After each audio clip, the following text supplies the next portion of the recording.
back, guys. We have the first outdoor net of the season and the last outdoor, or the last net of the pre-season preparations. Now, really, the mindset here is the same as usual. Don't get out and score as many runs as you can.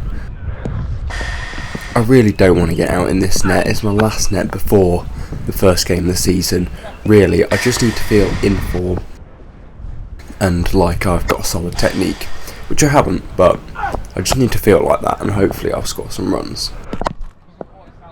If it's down leg side, I'm going to have a go. If it's wide outside off, I'm going to have a go. If it's too full, I'm going to have a go. Or too short. Although, to be fair, it's quite difficult to play short ball in here because it's very skiddy.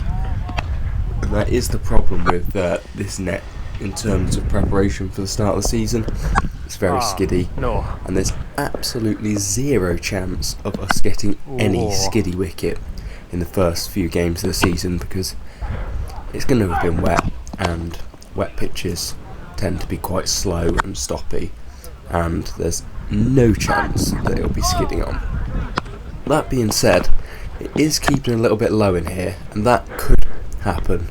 So that is a good point in this net, actually. It does create a little bit more realistic scenario for an outdoor game than perhaps the indoor net does. That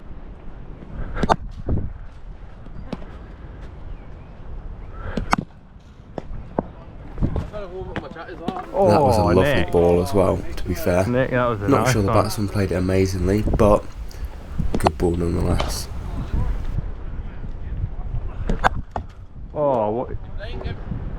I'm starting to get into my stride now.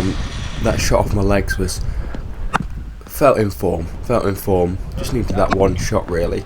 Timed it nicely. Definitely a couple of runs there. My defence has been solid in this session, which I'm pleased about. Always good to have a solid defence at the start of the season. My attacking shots haven't been the most fluent, but I haven't got out, and I've probably got a few runs here and there, so not really too worried about that.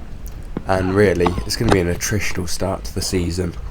There's not going to be that many boundaries on offer because it's been wet, and the outfield's going to be long and slow, and it's going to be a lot of running, which I'm not necessarily looking forward to, but it probably does favour my game in that way. Thanks very much for watching, guys. We're near the end. Remember to like and subscribe. See you next time.